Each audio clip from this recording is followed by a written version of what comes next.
ഉരുൾപൊട്ടലുണ്ടായ മുണ്ടക്കൈയിൽ രക്ഷാപ്രവർത്തനം ഊർജിതമാണ്. ഇന്നലെ പുലർച്ചെയുണ്ടായ ഉരുൾപൊട്ടലിൽ 176 മരണമാണ് ഇതുവരെ സ്ഥിരീകരിച്ചത്. 225 പേരെയാണ് കാണാതായത്. ചൂരൽമലയിൽ 35 വീടുകൾ പൂർണ്ണമായും തകർന്നു. 540 വീടുകളിൽ 25 എണ്ണം മാത്രമാണ് മേഖലയിൽ അവശേഷിക്കുന്നത്. മുണ്ടക്കൈയിൽ 5 വീടുകൾ മാത്രമാണ് അവശേഷിക്കുന്നത്. വയനാട്ടിൽ വിവിധ ദുരിതാശ്വാസ ക്യാമ്പുകളിലായി 7097 പേരെ മാറ്റിപ്പാർപ്പിച്ചിട്ടുണ്ട്. കനത്ത മഴയിൽ താൽക്കാലിക പാലം മുങ്ങി. ദുരന്തത്തിന്റെ ആഴവും വ്യാപ്തിയും പ്രേക്ഷകരിലേക്ക് എത്തിക്കാൻ വിപുലമായ ക്രമീകരണങ്ങളാണ് ന്യൂസ് മലയാളം ടീം അവിടെ നടത്തിയിരിക്കുന്നത്. മേപ്പാടിയിൽ നിന്നും അസോസിയേറ്റ് എഡിറ്റർ ലക്ഷ്മി പത്മയാണ് ചേരുന്നത്. ലക്ഷ്മി പത്മ, നിലവിൽ അവിടെ നമ്മുടെ ആളുകൾ ഓരോ സ്ഥലത്തും അവിടെ നിന്നുമുള്ള അപ്പോഴുള്ള സ്ഥിതിഗതികൾ വിലയിരുത്തുകയും ആ വിവരങ്ങൾ നമുക്ക് പങ്കുവെക്കുകയും ചെയ്യുന്നുണ്ട്. ഇപ്പോൾ ലക്ഷ്മി പത്മ എവിടെയാണ് നിൽക്കുന്നത്? അവിടെ ഏത് രീതിയിലൊക്കെയാണ് രക്ഷാപ്രവർത്തനം പുരോഗമിക്കുന്നത്?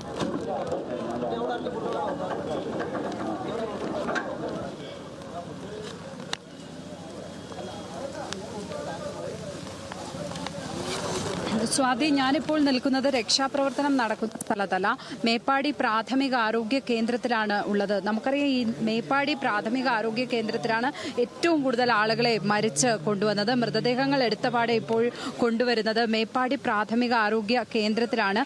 ഇതിനോടകം 113 മൃതദേഹങ്ങൾ ഇവിടേക്ക് എത്തിച്ചിട്ടുണ്ട്. അതിൽ 77 സ്ത്രീകളുണ്ട്, 77 പുരുഷന്മാരുണ്ട്, 76 സ്ത്രീകളുണ്ട്. ഈ 113 മൃതദേഹങ്ങളിൽ, ഇവിടെ എത്തിച്ചിട്ടുള്ള 113 മൃതദേഹങ്ങളിൽ 79 പേരെ മാത്രമാണ് തിരിച്ചറിഞ്ഞിട്ടുള്ളത്. ബാക്കി തിരിച്ചറിയാനുള്ളവരെ തൊട്ടടുത്തുള്ള APJ അബ്ദുൽ കലാം ഹാളിലേക്ക് കൊണ്ടുപോയി അവിടെ ആ മൃതദേഹങ്ങൾ പ്രദർശിപ്പിച്ചിരിക്കുകയാണ്. ഇവിടെ കാണാൻ കഴിയുന്ന ഒരു അത്യന്തം ഭയാനകമായ, ഭീതിതമായ, സങ്കടകരമായ കാഴ്ച എന്താണെന്ന് വെച്ചാൽ, ഓരോ ആംബുലൻസ് വരുമ്പോഴും ഇവിടെ കൂടി നിൽക്കുന്ന മനുഷ്യരെ കാണുക. അവരുടെ ഉറ്റ ബന്ധുക്കളെ അന്വേഷിച്ച് വന്നതാണ്. മണ്ണിനടിയിലായി പോയ ഉറ്റ ബന്ധുക്കളെ അന്വേഷിച്ചാണ് അവർ വരുന്നത്. തീർച്ചയായും അവരിനി ജീവിക്കില്ല എന്ന് അവർക്ക് ഉറപ്പുണ്ട്. ഓരോ മൃതദേഹം എത്തുമ്പോഴും അത് തങ്ങളുടെ ഉമ്മയാണോ വാപ്പയാണോ എന്നറിയാതെ, സഹോദരനാണോ സഹോദരിയാണോ എന്നറിയാതെ ഓടി ആംബുലൻസിനടുത്തേക്ക് എത്തുന്നതാണ് കാണുന്നത്. കുറച്ചു നേരത്തെ ഞാനിവിടെ നിന്നപ്പോൾ ഒരാളോട് സംസാരിച്ചു. അദ്ദേഹത്തിന്റെ വീട്ടിലെ ഉമ്മയടക്കം 20 പേരെ കാണാനുണ്ട്. 20 പേർ മരിച്ചിട്ടുണ്ട്. അതിൽ ഉമ്മയാണ് ഇനി കാണാനുള്ളത്. അപ്പോൾ ഓരോ ആംബുലൻസ് വരുമ്പോഴും ഉമ്മയാണോ എന്നറിയാൻ വേണ്ടി അദ്ദേഹം പോയി നോക്കും. ഇപ്പോഴിതാ ഇവിടെ നിന്ന് അറിയിപ്പുണ്ടായിരിക്കുന്നു, APJ അബ്ദുൽ കലാം ഹാളിൽ ഇപ്പോൾ ഈ അജ്ഞാത ശവശരീരങ്ങൾ അത് പ്രദർശിപ്പിച്ചിട്ടുണ്ട്. വേറൊരാൾ ഇവിടെ നിന്ന് സംസാരിച്ചത് അദ്ദേഹത്തിന്റെ ബന്ധുവിനെ കാണാനുണ്ട്, പക്ഷേ 2 പേരെ കാണാനുണ്ട്. പക്ഷേ ഈ ഇന്നലെ മുതൽ മൃതദേഹങ്ങൾ കാണുകയാണ്. കുഞ്ഞുങ്ങളുടെ അടക്കമുള്ള മൃതദേഹങ്ങൾ ഇങ്ങനെ നിരത്തി വെച്ചിരിക്കുന്ന കണ്ട് മനസ്സ് മരവിച്ചു പോയ ഒരാൾ. ഇത് ഒരാളല്ല, നമുക്ക് സംസാരിക്കാൻ പറ്റുന്നത് ഈ കൂട്ടത്തിൽ നിന്ന് 1-2 പേരോട് മാത്രമായിരിക്കും. പലരുടെയും അടുത്ത് മൈക്കുമായും ക്യാമറയുമായും നമുക്ക് പോകാൻ തോന്നത്തില്ല. ആ വിധത്തിലാണ് അവരുടെ നിൽപ്പ്. ചിലരുടെയെങ്കിലും അടുത്ത് പോകുമ്പോൾ ഇത്തരം പ്രതികരണങ്ങൾ കിട്ടും. ഇതൊന്നും ഒരു ഒറ്റപ്പെട്ട പ്രതികരണമല്ല, ഇതൊക്കെ ഇവിടെയുള്ള ആളുകളുടെ മാനസികാവസ്ഥ തന്നെയാണ്. ഇവിടെയുള്ള ഓരോരുത്തരുടെയും മാനസികാവസ്ഥയാണ് നമുക്ക് ഈ ഇങ്ങനെ ഇടയ്ക്കിടയ്ക്ക് വരുന്ന ഓരോ പ്രതികരണങ്ങളിൽ നിന്നും, ഓരോ മുഖഭാവങ്ങളിൽ നിന്നും ഇവിടുന്ന് മനസ്സിലാക്കാൻ കഴിയുന്നത്. ഇതിനടുത്താണ് മറ്റൊരു ഹാളുണ്ട്, ഒരു സ്കൂളിൻ്റെ, ഇവിടെയുള്ള സ്കൂളിൻ്റെ ഹാളാണ്. അവിടെ നിലമ്പൂരിൽ നിന്നുള്ള 35 ബോഡികൾ, അതായത് 35 ബോഡി തിരിച്ചറിയാത്തതാണ്. ആ 35 ബോഡി ഇവിടേക്ക് എത്തിക്കും. അത് ഇവിടെ വന്ന് തിരിച്ചറിയാനായി ഇവിടെ അനൗൺസ്മെന്റ് ഉണ്ടായിരുന്നു. കാരണം അത്ര ദൂരം മലപ്പുറം വരെ ഒഴുകി ആ ബോഡി പോവുകയാണ്. അപ്പോൾ അവിടെ നിന്നും പലപ്പോഴും അത് തിരിച്ചറിയാൻ കഴിയാത്ത വിധത്തിലാണ് ആ ശരീരഭാഗങ്ങളും ശവശരീരങ്ങളും അവിടെ നിന്ന് കണ്ടെത്തിയിട്ടുള്ളത്. അപ്പോൾ അവിടെ ഇതുപോലെ ഈ ബോഡി വച്ചിട്ടുണ്ട്. 35 ബോഡികൾ ഇതിനടുത്തുള്ള മേപ്പാടി ഹയർ സെക്കൻഡറി സ്കൂളിലാണ് ഉള്ളത്. ക്യാമ്പിന് സൈഡിൽ തന്നെ ദുരിതാശ്വാസ ക്യാമ്പുമുണ്ട്. ഏതായാലും ദുരിതാശ്വാസ ക്യാമ്പിലേക്ക് നമുക്ക് പോകാൻ സാധിച്ചിട്ടില്ല. ഉടനെ അങ്ങോട്ടേക്ക് എത്താൻ കഴിയുമെന്നാണ് പ്രതീക്ഷിക്കുന്നത്. ഇവിടുത്തെ ദൃശ്യങ്ങൾ പകർത്തിയ ശേഷം ഉടൻ തന്നെ ഞങ്ങൾ ദുരിതാശ്വാസ ക്യാമ്പിലേക്ക് പോകും. ഇപ്പോൾ എനിക്കൊപ്പം ഇവിടെ നിന്നുള്ള വിവരങ്ങൾ പങ്കുവയ്ക്കുന്നതിനായി news Malayalam news editor Fousiya Musthafa, ഒപ്പം റിപ്പോർട്ടർ ദേവൻ എന്നിവർ ചേരുന്നുണ്ട്. ഫൗസിയയിലേക്ക് പോയാൽ, ഫൗസിയ, ഇപ്പോൾ ഫൗസിയ ഏത് പോയിന്റിലാണ് ഉള്ളത്? ആ പ്രധാന രക്ഷാപ്രവർത്തനം നടക്കുന്ന ഇടത്ത് പാലം തകർന്നതായുള്ള വാർത്തകൾ വന്നിരുന്നു. എന്താണ് ഫൗസിയയ്ക്ക് തരാൻ കഴിയുന്ന, ഏറ്റവും ഒടുവിൽ തരാൻ കഴിയുന്ന വിവരങ്ങൾ എന്താണ് അവിടെ നിന്നും? ലക്ഷ്മി, രാവിലെ മുതൽ ഒരു 12 മണിവരെ നല്ല കാലാവസ്ഥയും അന്തരീക്ഷവുമായിരുന്നു. എന്നാൽ ഇത് അന്തരീക്ഷത്തെ പാടെ തകർത്തുകൊണ്ടാണ് മഴ പെയ്യാൻ തുടങ്ങിയത്. മഴ രക്ഷാപ്രവർത്തനങ്ങളെ ബാധിക്കുമെന്നുള്ള കാര്യത്തിൽ യാതൊരുവിധ സംശയവുമില്ല. പക്ഷേ അത് എത്രത്തോളം ബാധിക്കും എന്നുള്ള കാര്യത്തിൽ നമ്മൾ കണ്ടുപോരുന്ന കാഴ്ച വഴിയിലുടനീളം വലിയ ബ്ലോക്കുകളായിരുന്നു, വാഹനങ്ങളുടെ ബ്ലോക്കായിരുന്നു. കാരണം VIP-കളായിട്ടും VVIP-കളായിട്ടും ഇന്ന് ഗവർണർ ഉൾപ്പെടെ പ്രതിപക്ഷ നേതാവ്, മന്ത്രിമാർ, ഒരുപാട് പേർ ഇന്ന് സന്ദർശകരായിട്ടും ദുരന്ത സ്ഥലത്തേക്കുള്ള സന്ദർശനങ്ങൾ മാത്രമല്ല, ദുരന്ത നിവാരണ പ്രവർത്തനങ്ങൾ ഏകോപിപ്പിക്കുന്നതിന് വേണ്ടി എത്തിച്ചേർന്നവരാണ്. പക്ഷേ അതിന് പുറമെ രക്ഷാപ്രവർത്തനത്തിൽ പരിശീലനം ലഭിച്ചവരുമായി 1000-ഓളം പേർ ഇന്ന് ദുരന്ത സ്ഥലത്തേക്ക് എത്തിയിട്ടുണ്ട്. അവരുടെയൊക്കെ കൊണ്ടുവന്ന വാഹനങ്ങളുണ്ട്. ആ വാഹനങ്ങളുടെ നീണ്ട നിര തന്നെ റോഡിലുടനീളം കാണാമായിരുന്നു. ഒരു 4 കിലോമീറ്ററോളം തന്നെ റോഡിലുടനീളം വാഹനങ്ങളുടെ നീണ്ട നിര തന്നെയാണ്. അപ്പോഴും ഇന്ന് 6 ഡെഡ് ബോഡികളാണ് നമുക്ക് സംഭവ സ്ഥലത്ത് നിന്നും ലഭിച്ചിട്ടുള്ളത്. ആ ബോഡികളിൽ ഒരെണ്ണം ഒരു സമയത്ത് ബ്ലോക്കിൽപ്പെട്ട് കിടക്കുന്ന അവസ്ഥ പോലും സംജാതമായിരുന്നു. ഞാനിപ്പോൾ നിൽക്കുന്നത് മേപ്പാടി ഗവൺമെൻറ് ഹൈസ്കൂളിലെ ദുരിതാശ്വാസ ക്യാമ്പിലാണ്. ഇപ്പോൾ എനിക്കൊപ്പം ഉള്ളത് എന്ന് പറയുന്നത് ഏറെ സങ്കടകരമായ ഒരു കാര്യം എന്നാണെങ്കിൽ പോലും നമ്മൾക്ക് പ്രേക്ഷകരോട് ഇത് അറിയിക്കാതെ പോകാൻ ആവില്ല എന്നുള്ള നിവൃത്തികേട് ബാക്കിയുണ്ട്. ഇന്ന് രാവിലെ നിലമ്പൂർ പുഴയിൽ നിന്നും ലഭിച്ച ചൂരൽമല മുരളി ഭവൻ ചിന്ന, 84 വയസ്സുള്ള ചിന്നയുടെ മൃതദേഹം ലഭിച്ചിരുന്നു. അവരുടെ ബന്ധുക്കൾ നമ്മളോടൊപ്പം ഇത് എന്താണ് സംഭവമെന്ന് പങ്കുവെക്കാനും ചേരുന്നുണ്ട്. എന്തായിരുന്നു ചേച്ചി? പിന്നെ എൻ്റെ ഹസ്ബൻഡിൻ്റെ അമ്മയാണ്. പിന്നെ രാത്രി കഴിഞ്ഞ ദിവസം രാത്രി വിളിച്ചപ്പോൾ അമ്മ ഭക്ഷണം കഴിച്ചിട്ട് കിടക്കാൻ പോവുക മോളെ എന്ന് പറഞ്ഞതാണ്. പിന്നെ ഞങ്ങൾ കേൾക്കുന്നത് ഞങ്ങളെ വീടോ ഒന്നും ആ പ്രദേശത്തില്ല എന്നുള്ളതാണ്. പിന്നെ ഇപ്പോൾ നിലമ്പൂരിൽ നിന്ന് അമ്മേൻ്റെ ബോഡി കിട്ടിയിട്ടുണ്ടെന്ന് പറയുന്നു. പിന്നെ ഇളയ മോളാണ് ഈ ചേച്ചി, ഇവിടെ ഇരിക്കുന്ന ചേച്ചി. പിന്നെ അവിടെ പോയിട്ട് ഐഡൻറ്റിഫൈ ചെയ്തിട്ട് അവിടെ നിന്ന് ബോഡി കിട്ടിയിട്ടുണ്ട്, എത്താനായി എന്നാണ് അവർ പറയുന്നത്. അപ്പം അതിന് വേണ്ടിയിട്ട് ഞങ്ങൾ വെയിറ്റ് ചെയ്യുകയാണ്. കഴിഞ്ഞ ദിവസം, അതായത് ഇന്നലെ, അമ്മയുടെ സഹോദരൻ്റെയും മൃതശരീരം ലഭിച്ചിരുന്നു എന്ന് പറഞ്ഞു. അമ്മേൻ്റെ അവർ ചൂരൽമല സ്കൂൾ റോഡിനാണ് അവർ താമസിക്കുന്നത്. പിന്നെ സഹോദരൻ്റെ മൃതശരീരം കിട്ടി. ഇനി അമ്മായിൻ്റെ കിട്ടാനുണ്ട്, അവരുടെ ഒരു മകൻ്റെയും കൂടി കിട്ടാൻ ഉണ്ട്. ഇതുവരെ ഞങ്ങൾക്ക് ലഭിച്ചിട്ടില്ല അത്. അപ്പം എല്ലാവരും കാത്തിരിക്കുകയാണ് എവിടെന്നെങ്കിലും എന്തെങ്കിലും അറിവ് കിട്ടുന്നുണ്ടോ എന്ന് അറിയാൻ വേണ്ടിയിട്ട്. ചിന്നമ്മ ഒറ്റയ്ക്കായിരുന്നോ താമസം? അമ്മ ഒറ്റയ്ക്കാണ് തറവാട്ട് വീട്ടിൽ താമസം. പിന്നെ ഒരു ചേച്ചി ചൂരൽമല ടൗണിൻ്റെ കുറച്ചപ്പുറത്തുണ്ട്, അവർ സേഫാണ്. ഒരു ചേട്ടൻ മുണ്ടക്കൈ താമസിക്കുന്നുണ്ട്, അവർ സേഫാണെന്നാണ് അറിഞ്ഞത്. അവർക്കൊന്നും കുഴപ്പമില്ല. പക്ഷെ അമ്മാവൻ്റെ വീട്ടിൽ അമ്മ അവിടെ കിടന്നുറങ്ങാൻ വേണ്ടിയിട്ട്, രാത്രി നല്ല മഴയല്ലേ, അതുകൊണ്ട് അമ്മാവൻ്റെ വീട്ടിൽ കിടന്നുറങ്ങാൻ പോയതാണ്. പക്ഷേ നമ്മളെ വീടും പോയി, അമ്മാവൻ്റെ വീടും പോയി, എല്ലാം പോയി. വളരെ സങ്കടകരമായ കാഴ്ചയാണ്, കേൾവിയാണ് എന്നുള്ള കാര്യത്തിൽ ഒരു സംശയവുമില്ല. ഇപ്പോൾ നമ്മളോടൊപ്പം ഈ മേപ്പാടിയിൽ നിന്നോ അല്ലെങ്കിൽ മുണ്ടക്കൈ, ചൂരൽമല തുടങ്ങിയ പ്രദേശങ്ങളിൽ നിന്ന് മാത്രമല്ല, അയൽ സംസ്ഥാനമായ ഗൂഡല്ലൂരിൽ നിന്നുള്ളവരെ പ്രദേശവാസികളെ ഒഴിപ്പിച്ച് ഈ ക്യാമ്പുകളിൽ എത്തിച്ചിട്ടുണ്ട്. ചെറിയ കുട്ടികളും അതുപോലെ തന്നെ പ്രായമായവരും ഒക്കെ. ഫൗസിയ, ഞാൻ തിരിച്ചെത്താം. ഇപ്പോൾ നിഖിൽ കൂടി ചേരുകയാണ്. നിഖിൽ, 176 മരണം ആണ് എന്ന് തോന്നുന്നു ഔദ്യോഗികമായി. ഏറ്റവും അവസാനം നമുക്ക് ലഭിക്കുന്ന കണക്കുകൾ അതാണ്. ഇനി പലരുടെയും മൃതദേഹങ്ങൾ തിരിച്ചറിയാനുണ്ട്. മാത്രമല്ല, കാര്യമായ തെരച്ചിൽ നടക്കുന്നുണ്ട്. കൂടുതൽ മൃതദേഹങ്ങൾ ഇങ്ങോട്ടേക്ക് എത്തിച്ചേർന്നിട്ടുണ്ട്. നമുക്ക് ഏറ്റവും ഒടുവിൽ അറിയാൻ കഴിയുന്ന വിവരങ്ങൾ എന്തൊക്കെയാണ് നിഖിൽ? ലക്ഷ്മി പത്മ, ഏതായാലും ആ കണക്കുകൾ മാറി മാറി വരുന്നത് കൊണ്ട് തന്നെ അതിലൊരു കൃത്യത വരേണ്ടതുണ്ട്. മൃതദേഹങ്ങൾ എന്തായാലും ഇങ്ങോട്ട് എത്തുന്നുണ്ട്. നമുക്ക് അവസാനമായി ലഭിച്ച കണക്കനുസരിച്ച് 10 മൃതദേഹങ്ങളാണ് ഇന്ന് കണ്ടെത്തി ഈ PHCയിലേക്ക് എത്തിച്ചിട്ടുള്ളത്. ഞാൻ ഇപ്പോഴുള്ളത് ഈ നിലമ്പൂരിൽ നിന്നുള്ള മൃതദേഹങ്ങൾ എത്തിക്കുന്നതിനായി സജ്ജമാക്കിയിരിക്കുന്ന പ്രദേശത്താണ്. അവിടെ എല്ലാ സംവിധാനങ്ങളും എല്ലാ സജ്ജീകരണങ്ങളും ഒരുക്കി വെച്ചിട്ടുണ്ട്. അല്പസമയത്തിനകം തന്നെ ഈ മൃതദേഹങ്ങൾ ഇവിടത്തേക്ക് എത്തുമെന്നാണ് കരുതുന്നത്. അതിന്റെ എണ്ണത്തിൽ 39 മൃതദേഹങ്ങളാണ് ഇവിടേക്ക് എത്തുന്നതെന്നാണ് മനസ്സിലാക്കാൻ സാധിക്കുന്നത്. കൊണ്ടുവരികയാണ്. അതായത് നിലമ്പൂരിൽ തിരിച്ചറിയാൻ സാധിക്കാത്ത മൃതദേഹങ്ങൾ ഇവിടേക്ക് കൊണ്ടുവരികയാണ്. കാരണം അവരുടെ ബന്ധുക്കൾ ചിലപ്പോൾ ഇവിടെയാണ് ഉണ്ടാവുക. അതുകൊണ്ട് തന്നെ ആയിരിക്കണം ഈ മൃതദേഹങ്ങൾ ഇങ്ങോട്ട് കൊണ്ടുവരാനുള്ള ഒരു തീരുമാനമെടുത്തത്. ഈ മൃതദേഹങ്ങൾ ഇവിടേക്ക് കൊണ്ടുവരുന്നത് അറിഞ്ഞു തന്നെയാണ് വലിയ രീതിയിൽ ആളുകൾ ഇവിടേക്ക് എത്തുന്ന ഒരു സാഹചര്യം ഉണ്ടായത്. കാരണം ഇന്നലെ രാവിലെ മുതൽ തുടങ്ങിയ തിരച്ചിലിൽ പലർക്കും അവരുടെ ബന്ധുക്കളുടെയും സുഹൃത്തുക്കളുടെയുമായ കാണാതായ ആളുകളെ കുറിച്ച് ഒരു വിവരവും ലഭിച്ചിരുന്നില്ല. ഇനിയിപ്പോൾ അവരുടെ പ്രതീക്ഷ എന്ന് പറയുന്നത് ഈ മൃതദേഹങ്ങളിലെങ്കിലും അവരുടെ പ്രിയപ്പെട്ടവർ ഉണ്ടോ എന്നുള്ളതാണ്.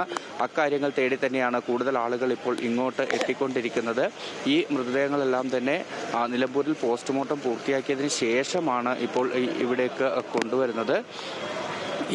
ഇവിടെ നിന്ന് ഈ മൃതദേഹങ്ങൾ പിന്നീട് തിരിച്ചറിയുന്ന മുറയ്ക്ക് ബന്ധുക്കൾക്ക് കൈമാറാനാണ് തീരുമാനിച്ചിരിക്കുന്നത്. അത്തരത്തിലുള്ള നടപടികളാണ് ഇവിടെ പൂർത്തിയാക്കിയിരിക്കുന്നത്. ഇപ്പോൾ അസിസ്റ്റന്റ് കളക്ടർ ഉൾപ്പെടെയുള്ള ആളുകളെല്ലാം തന്നെ ഇവിടേക്ക് എത്തി ഇക്കാര്യങ്ങൾക്ക് നേതൃത്വം നൽകുന്നുണ്ട്. ഉയർന്ന പോലീസ് ഉദ്യോഗസ്ഥർ ഉൾപ്പെടെ ഇവിടേക്ക് എത്തുകയും ചെയ്തിട്ടുണ്ട്. മൃതദേഹങ്ങൾ ഒരുമിച്ച് എത്തിക്കും. ഒപ്പം തന്നെ ചിലത് സൂക്ഷിക്കേണ്ടുന്ന സാഹചര്യം വരും. ആ സാഹചര്യം കണക്കിലെടുത്ത് കൂടുതലായി ഫ്രീസർ സൗകര്യം ഇവിടെ ഏർപ്പാടാക്കിയിട്ടുണ്ടായിരുന്നു. ഫ്രീസർ സൗകര്യമുള്ള ആംബുലൻസുകൾ ഉൾപ്പെടെ നേരത്തെ തന്നെ ഇവിടെ സജ്ജമാക്കി വെച്ചിട്ടുണ്ട്. ഏതായാലും അല്പസമയത്തിനകം ആദ്യത്തെ 10 ആംബുലൻസുകൾ ഇവിടേക്ക് എത്തുമെന്നാണ് മനസ്സിലാക്കുന്നത്. 10 ആംബുലൻസുകളും പോലീസ് എസ്കോർട്ട് കൂടിയാണ് വരുന്നത് എന്നാണ് നമുക്ക് ലഭിക്കുന്ന വിവരം. അത്തരത്തിൽ വളരെ വേഗത്തിൽ തന്നെ നിലമ്പൂരിൽ നിന്ന് മൃതദേഹങ്ങൾ ഇവിടത്തേക്ക് എത്തിക്കാനുള്ള ശ്രമം തുടങ്ങിയിരുന്നു. ഇപ്പോൾ അല്പസമയത്തിനകം ഇവിടേക്ക് എത്തുമെന്ന് കരുതുന്നു. പോലീസിന്റെ അകമ്പടിയോടെ റോഡിൽ വലിയ രീതിയിലുള്ള ഗതാഗത കുരുക്കൊന്നും ഇല്ലാതെ തന്നെ മൃതദേഹങ്ങൾ ഇവിടെ എത്തിക്കാനുള്ള ഒരു നടപടികളാണ് സ്വീകരിച്ചത്. അത്തരത്തിൽ മൃതദേഹങ്ങൾ ഇവിടേക്ക് എത്തുമെന്നാണ് കരുതുന്നത്. ഇതാണ് ഇവിടുത്തെ കാഴ്ചയെങ്കിൽ തൊട്ടപ്പുറത്ത് ഈ പറഞ്ഞ PHCയിൽ സൂക്ഷിച്ചിരിക്കുന്ന മൃതദേഹങ്ങളുണ്ട്, അല്ലെങ്കിൽ ഇന്ന് കണ്ടെത്തി എത്തിച്ചിരിക്കുന്ന മൃതദേഹങ്ങളുണ്ട്. ആ മൃതദേഹങ്ങൾ തിരിച്ചറിയാനും ആളുകൾ എത്തുന്നുണ്ട്. പലരും ചെറിയ കുട്ടികളുടെയൊക്കെ കാര്യങ്ങൾ അന്വേഷിച്ച് എത്തുന്നവരുണ്ട്. ഒപ്പം ഭാര്യയെയും മകനെയും കാണാനില്ല എന്ന് ഇന്നലെ നമ്മളോട് സംസാരിച്ച ഒരാളുണ്ടായിരുന്നു. അദ്ദേഹവും ഇന്നും ഇവരെവിടെയാണെന്ന് അറിയാത്തതിനെ തുടർന്ന് അവസാനത്തെ പ്രതീക്ഷ എന്ന നിലയിൽ ആ മൃതദേഹങ്ങൾ തേടിയെത്തുന്ന ഒരു സാഹചര്യമുണ്ട്. അങ്ങനെയാണ് അവിടുത്തെ കാര്യങ്ങൾ ഇപ്പോഴുള്ളത്. ഏതായാലും മൃതദേഹങ്ങൾ എത്തുന്ന മുറയ്ക്ക് തന്നെ ദേവൻ ചേരുകയാണ്. ദേവൻ, നമ്മൾ നേരത്തെ കണ്ടപ്പോൾ അവിടെ ആ പ്രധാന കവാടത്തിൽ രക്ഷാപ്രവർത്തനം കാര്യമായി നടക്കുന്ന ഒരു കാഴ്ച കണ്ടിരുന്നു. ആ പാലം ഒലിച്ചുപോയ സ്ഥലത്ത് പുതിയ പാലം നിർമ്മിക്കുന്നതിനുള്ള പ്രവർത്തനങ്ങൾ, മാത്രമല്ല അട്ടമലയിൽ നിന്നും ആളുകളെ കാര്യമായി രക്ഷിച്ച് കൊണ്ടുപോകുവാൻ സാധിച്ചിരുന്നു. അത്തരത്തിൽ കാര്യമായി തന്നെ രക്ഷാപ്രവർത്തനം നടക്കുന്ന കാഴ്ചയാണ് കണ്ടത്. ഇപ്പോൾ ഇതാ വീണ്ടും കാലാവസ്ഥ പ്രതികൂലമാകുന്ന ഒരു സ്ഥിതിയുണ്ട്. മഴ കാര്യമായി പെയ്യുന്നുണ്ട്. ഇപ്പോൾ എന്താണ് അവിടുത്തെ രക്ഷാപ്രവർത്തനം, മുണ്ടക്കൈയിൽ നിന്നുള്ള രക്ഷാപ്രവർത്തനം ഏത് തരത്തിലാണ് നടക്കുന്നത് ഇപ്പോൾ?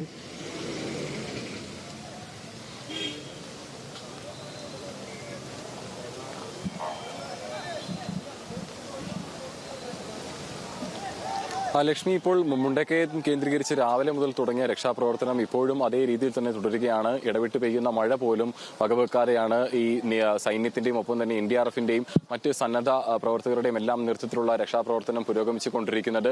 നമ്മൾക്കറിയാം, നേരത്തെ സൂചിപ്പിച്ചതുപോലെ തന്നെ ആർമി ഒരു ബെയിലി പാലം നിർമ്മാണം രാവിലെയോടുകൂടി ഈ ചൂരൽമല കേന്ദ്രീകരിച്ച് ഈ മുണ്ടക്കയത്തിന്റെ താഴ്വാരത്തായി കേന്ദ്രീകരിച്ച് നിർമ്മാണം തുടങ്ങിയിരുന്നു. എന്നാൽ അതിന്റെ നിർമ്മാണം പൂർത്തിയാക്കാൻ ഇതുവരെയും കഴിഞ്ഞിട്ടില്ല. കാലാവസ്ഥ പ്രതികൂലമായ ഒരു സാഹചര്യമൊക്കെ ഉണ്ടായിരുന്നു. ഉച്ചയ്ക്ക് പെയ്ത ഈ മുണ്ടക്കയം മേഖലയിൽ ഉച്ചയ്ക്ക് പെയ്ത മഴയിൽ ഈ പുഴയിൽ ശക്തമായ ഒരു ഒഴുക്ക് ഉണ്ടാകുന്ന ഒരു സാഹചര്യമുണ്ടായി. അതിനെ തുടർന്ന് തന്നെ NDRF കഴിഞ്ഞ ദിവസങ്ങളിൽ നിർമ്മിച്ച ഒരു താൽക്കാലിക പാലം, അതായത് ഈ രക്ഷാപ്രവർത്തനത്തിന് എത്തുന്ന ആളുകൾക്കും ഒപ്പം തന്നെ സൈന്യത്തിനും എല്ലാം ഈ മുണ്ടക്കയം മേഖലയിലേക്ക് കടക്കാനായി നിർമ്മിച്ച ഒരു താൽക്കാലിക പാലവും ഈ ഒരു മഴയത്ത് ഭാഗികമായി മുങ്ങിപ്പോകുന്ന ഒരു സാഹചര്യം ഉണ്ടായിരുന്നു. എന്നാൽ നിലവിൽ ഇപ്പോൾ മുണ്ടക്കയം കേന്ദ്രീകരിച്ച് രക്ഷാപ്രവർത്തനം ഇപ്പോൾ അതിന്റെ പൂർണ്ണ തോതിൽ തന്നെ നടക്കുന്നുണ്ട്. ഇപ്പോൾ അല്പം മുൻപായി JCB ഉൾപ്പെടെയുള്ള വാഹനങ്ങൾ മുകളിലേക്ക് കയറ്റിക്കൊണ്ടുവരാനായി ഇപ്പോൾ രക്ഷാദൌത്യത്തിന് സാധിച്ചിട്ടുണ്ട്. അത് ഒരു ശുഭകരമായ ഒരു വാർത്ത തന്നെയാണ് നമ്മൾക്ക് നൽകുന്നത്.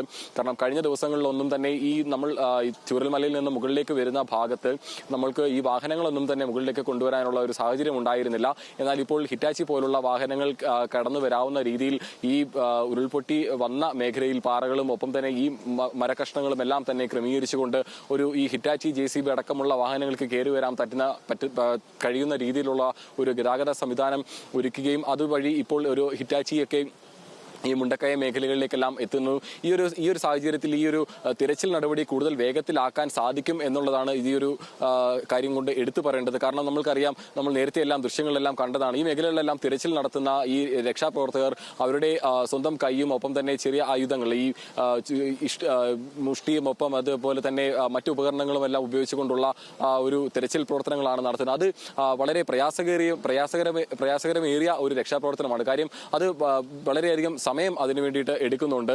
ആ ഒരു കാരണം കൊണ്ട് തന്നെ ഇത്തരത്തിലുള്ള യന്ത്രോപകരണങ്ങൾ കൂടുതലായി ഈ മേഖലകളിലേക്ക് എത്തിക്കാൻ സാധിച്ചാൽ അത് ഈ ഒരു തിരച്ചിൽ നടപടികൾ വേഗത്തിൽ പൂർത്തിയാക്കാനായിട്ട് സാധിക്കും. കാരണം കാലാവസ്ഥ രൂക്ഷമായിക്കൊണ്ടിരിക്കുന്ന ആ ഒരു സാഹചര്യമാണ് മണിക്കൂറുകൾ കഴിയും തോറും ഉണ്ടാകുന്നത്. കഴിഞ്ഞ ദിവസങ്ങളിൽ വൈകുന്നേരങ്ങളിലും എല്ലാം തന്നെ മഴയുണ്ടായിരുന്നു. ഇന്നിപ്പോൾ രാവിലെ മുതൽ ഉച്ചവരെ ഒരു തെളിഞ്ഞ കാലാവസ്ഥ ഉണ്ടായിരുന്നു. ആ ഒരു കാലാവസ്ഥയെല്ലാം കണ്ടപ്പോൾ തന്നെ ഈ ഒരു രക്ഷാപ്രവർത്തനം സുഗമമായി മുന്നോട്ട് കൊണ്ടുപോകാൻ കഴിയുമെന്നൊരു പ്രത്യാശ കൂടി ഈ ഒരു രക്ഷാദൌത്യത്തിനുമെല്ലാം ഉണ്ടായിരുന്നു. എന്നാൽ ഉച്ചയ്ക്ക് ശേഷമാണ് ഇപ്പോൾ ഈ മുണ്ടക്കൈ കേന്ദ്രീകരിച്ച് ഒരു കാലാവസ്ഥ പ്രതികൂലമാവുന്ന ഒരു സാഹചര്യം ഉണ്ടായത്. ഇപ്പോഴും ഇവിടെ മഴ തുടരുന്ന ഒരു സാഹചര്യമാണ് ഉള്ളത്. നേരത്തെ നമ്മൾ ദൃശ്യങ്ങളെല്ലാം കണ്ടതുപോലെ തന്നെ ഈ ഒരു മേഖലയിൽ ഏകദേശം ഇനി ഇപ്പോൾ അവശേഷിക്കുന്നത് 2-3 വീടുകൾ മാത്രമാണ്. ബാക്കി എല്ലാ വീടുകളും തന്നെ പൂർണ്ണമായും മണ്ണിനടിയിൽ പോയിരിക്കുന്നു എന്ന് തന്നെ നമ്മൾക്ക് പറയേണ്ടി വരും. അതുകൊണ്ട് തന്നെ ഈ മണ്ണിനടിയിൽ പോയ വീടുകൾ, അതിന്റെ എല്ലാം മേൽക്കൂരകൾ നീക്കിക്കൊണ്ട് വേണം അതിനകത്ത് ഉള്ള മൃതശരീരങ്ങൾ പുറത്തെത്തിക്കാനായുള്ള ഒരു ശ്രമമെല്ലാം നടത്തേണ്ടത്. ആ ഒരു ഭഗീരഥ പ്രയത്നം, ആ ഒരു പ്രയാസമേറിയ ഒരു പ്രവർത്തനം തന്നെയാണ് ഇവിടെ ഇപ്പോൾ സേനാംഗങ്ങൾ ഇപ്പോൾ നടത്തിക്കൊണ്ടിരിക്കുന്നത്. അല്പം മുമ്പ് പോലും ആ ഒരു വീട്ടിൽ നിന്നും നമുക്കൊരു മൃതശരീരം ലഭിക്കുകയുണ്ടായി. അവിടെ ഇനിയും ഒരു മൃതശരീരം അവശേഷിക്കുന്നുണ്ടാകും എന്ന് തന്നെയാണ് ഇവിടെയുള്ള പ്രദേശവാസികൾ പറയുന്നത്.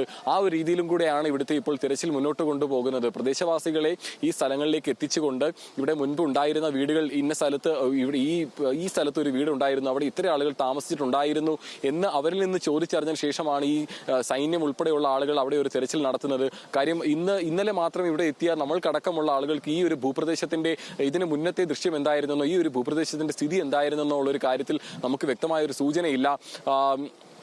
ചുറ്റും മണ്ണുകളാൽ മൂടപ്പെട്ട പാറക്കഷ്ണങ്ങളും മരക്കഷ്ണങ്ങളും ഒക്കെയായി മണ്ണുകൾ വന്ന് മൂടപ്പെട്ട ഒരു ദൃശ്യം മാത്രമാണ് നമ്മൾക്കിപ്പോൾ ഇവിടെ വരുമ്പോൾ നമുക്ക് ലഭ്യമാകുന്നത്. എന്നാൽ അതിന് മുൻപ് ഉണ്ടായിരുന്ന ആ ഒരു ദൃശ്യം ഈ പ്രദേശവാസികൾ സൂചിപ്പിക്കുന്നതിന് അനുസരിച്ചിട്ടാണ് രക്ഷാപ്രവർത്തനങ്ങൾ മുന്നോട്ട് കൊണ്ടുപോകുന്നത്. നേരത്തെ പോലും ആ ഒരു ഈ മേഖലയിൽ നിന്ന് തന്നെ നമുക്ക് കൊച്ചുകുട്ടിയുടെ അടക്കം മൃതദേഹം നമുക്ക് ഈ ഒരു തെരച്ചിലിൽ ഈ സൈന്യത്തിനടക്കം കണ്ടെത്താൻ കഴിഞ്ഞിട്ടുണ്ട്. അതുകൊണ്ട് തന്നെ ഈ മേഖലയിൽ മണ്ണിനടിയിൽ ഇനിയും ആളുകൾ ഉണ്ട് എന്നുള്ള പ്രദേശവാസികളുടെ സൂചനയുടെ പുറത്ത് തെരച്ചിൽ നടപടികൾ പുരോഗമിച്ചുകൊണ്ടിരിക്കുകയാണ്. ഈ പ്രതികൂല കാലാവസ്ഥയും അവഗണിച്ചുകൊണ്ട് തന്നെ ഈ സന്നദ്ധ പ്രവർത്തകരുടെയും എല്ലാം സഹായത്തോടെ സൈന്യം ഈ തെരച്ചിൽ നടപടികൾ ഏകോപിപ്പിച്ചുകൊണ്ടുള്ള ഒരു രക്ഷാപ്രവർത്തനം അല്ലെങ്കിൽ തെരച്ചിൽ നടപടികൾ തന്നെയാണ് ഇപ്പോൾ പുരോഗമിച്ചുകൊണ്ടിരിക്കുന്നത് മുണ്ടക്കൈ മേഖലയിൽ നിന്നും.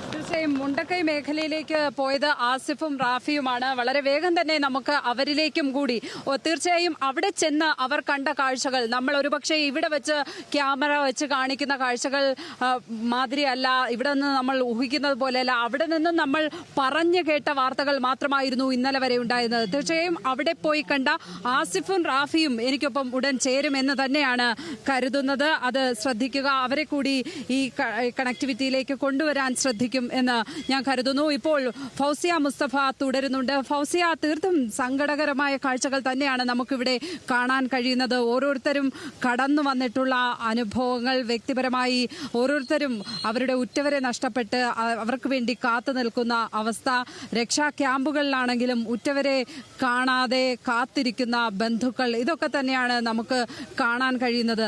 എങ്കിൽ പോലും വളരെ വേഗം ഈ ഒരു ദുരന്തത്തോട് ഈ നാട് പൊരുത്തപ്പെട്ട് വളരെ വേഗം രക്ഷാപ്രവർത്തനങ്ങൾക്കായി അടുത്ത് ഉള്ളവരുടെ ജീവനെങ്കിലും എങ്ങനെ രക്ഷിക്കാം എന്ന നിലയിലേക്കുള്ള ഒരു ഏകോപിപ്പിച്ചുള്ള രക്ഷാപ്രവർത്തനം, അങ്ങനെ മനസാന്നിധ്യത്തോടെയുള്ള ഒരു പ്രവർത്തനം, അതാണ് നമുക്കിവിടെ കാണാൻ കഴിഞ്ഞതല്ലേ രാവിലെ മുതൽ എത്തിയപ്പോൾ.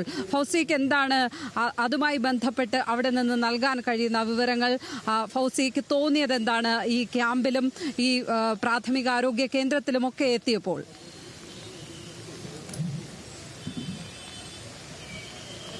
തീർച്ചയായും പ്രാഥമിക ആരോഗ്യ കേന്ദ്രത്തിലാണെങ്കിലും ദുരന്ത സ്ഥലത്താണെങ്കിലും ദുരിതാശ്വാസ ക്യാമ്പുകളിലാണെങ്കിലും ജനം വളരെ സംയമനത്തോടെയാണ് കാര്യങ്ങൾ നേരിടുന്നത്.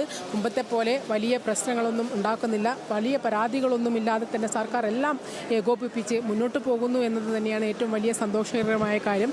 ഏറ്റവും അതിതീവ്രമായ ദുഃഖം രേഖപ്പെടുത്തേണ്ട ഒരു കാര്യമെന്ന് പറയുന്നത് ദുരന്ത സ്ഥലത്തേക്ക് സർക്കാരിൻ്റെ പാസ്സില്ലാത്തവരാരും തന്നെ കടന്നു വരില്ല എന്ന് പറഞ്ഞെങ്കിൽ പോലും സർക്കാർ വാഹനങ്ങൾ തന്നെയാണ് ഏറ്റവും തടസ്സമായി നിൽക്കുന്നത് എന്നുള്ളതാണ് നമുക്ക് ഇപ്പോൾ നൽകാൻ കഴിയുന്നത്. കാരണം അവർ തന്നെ പറയുന്നുണ്ട്, ഇപ്പോൾ ഇവിടേക്കുള്ള ആവശ്യം എന്ന് പറയുന്നത് ഇപ്പോൾ നിലവിൽ 1000-ലധികം രക്ഷാപ്രവർത്തകർ വന്നു കഴിഞ്ഞിരിക്കുന്നു. പക്ഷേ മാൻ പവർ അല്ല വേണ്ടത്, ആയുധങ്ങൾ കൊണ്ടുവച്ചുള്ള രക്ഷാപ്രവർത്തനമാണ് വേണ്ടത്. അത്തരത്തിലുള്ള രക്ഷാപ്രവർത്തനം നടത്തുന്നതിന് വേണ്ടിയിട്ടുള്ള ആയുധങ്ങൾ ആവശ്യപ്പെട്ടു കഴിഞ്ഞിട്ടും അത് തക്ക സമയത്ത് എത്തിയിട്ടില്ല എന്നുള്ളത് അവരുടെ ഒരു പരാതി ഉണ്ടായിരുന്നു. അതൊരു രഹസ്യ പരാതിയായതിനാൽ തന്നെ വാർത്തയായി കൊടുക്കരുത് എന്ന് പറഞ്ഞിരുന്നെങ്കിലും പിന്നീട് അത് പരിഹരിക്കാൻ അവർ ശ്രമിച്ചിട്ടുണ്ടായിരുന്നു. കിടഞ്ഞു പരിശ്രമിക്കുന്നതിനിടയിലാണ് മഴയുടെ കടന്നുവരവ്. മഴ ഒരു തടസ്സമായി നിൽക്കുന്നുണ്ടെങ്കിൽ പോലും അത് തടസ്സമാകാതെ NDRF അവരുടെ കഴിവിൻ്റെ പരമാവധി ഒരു പാലം സൃഷ്ടിക്കുകയും അതുവഴി അന്ന് ഈ നേരത്തെ കണ്ടതുപോലെ ചൂരൽമലയിലെ പള്ളിയിൽ നിന്ന് മദ്രസ അധ്യാപകൻ ഉൾപ്പെടെ 11 വിദ്യാർത്ഥികളെ രക്ഷപ്പെടുത്തി വരുന്ന കാഴ്ചയും കണ്ടു. ഒപ്പം തന്നെ നാഗമല, അതുപോലെ തന്നെ ചൂരൽമലയ്ക്ക് മുകളിലുള്ള മറ്റ് സ്ഥലങ്ങളിൽ കുടുങ്ങിപ്പോയ 70ഓളം പേര്, 100-ലധികം എന്നാണ് കണക്കുകൾ ഉണ്ടാവുക. സ്വാഭാവികമായിട്ടും ഔദ്യോഗിക സ്ഥിരീകരണം 70-ലധികമാണെങ്കിലും 100-ലധികം പേരെ രക്ഷപ്പെടുത്തി എന്നുള്ളതാണ്. അങ്ങനെയുള്ള രക്ഷാപ്രവർത്തനങ്ങൾ നടക്കുന്നതിനിടയിലാണ് മഴ വരികയും പാലം ഒലിച്ചു പോവുകയും ചെയ്യുന്നത്. ഇതേ തുടർന്ന് രാവിലെ തന്നെ 6 മണിക്ക് തന്നെ ആർമി രംഗത്തെത്തുകയും ബെയിലി പാലം നിർമ്മിക്കാനുള്ള പരിശ്രമങ്ങൾ തുടരുകയും ചെയ്യുന്നുണ്ട്. ഏതായാലും ആ ബെയിലി പാലം നിർമ്മിക്കുന്നതോടുകൂടി വലിയ ഒരു രക്ഷാപ്രവർത്തനം നടക്കുമെന്നുള്ള പ്രതീക്ഷയിൽ തന്നെയാണ്.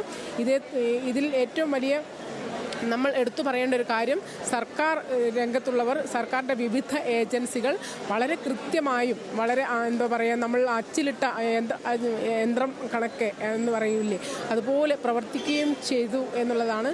ആ ചെയ്തതിൻ്റെ ഫലം തന്നെയാണ് കൂടുതൽ ദുരന്തം സംഭവിക്കാതെ ഈ നാടിനെ കാത്തത് എന്നുള്ള കാര്യത്തിൽ യാതൊരുവിധ സംശയമില്ല.